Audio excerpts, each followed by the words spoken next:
সেদিনও ছিল দুপুরে মন ঝকঝকে রোদ অস্থির মন, আর ঘড়ির কাঁটায় তখন প্রশ্রয়।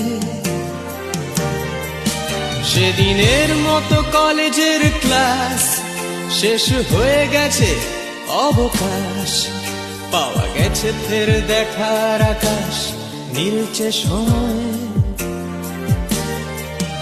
নীল রং ছিল ভীষণ প্রিয়, তাই সব কিছু নীলিয়ে দিও।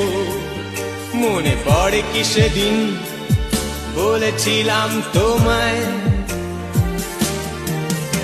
আজ নীল রঙে মিশে গেছে লাল, আজ রং চিনে নেবার আকাল। নীল বাতাসেও বেনীল ভেজাল ভেসে বেড়ায়।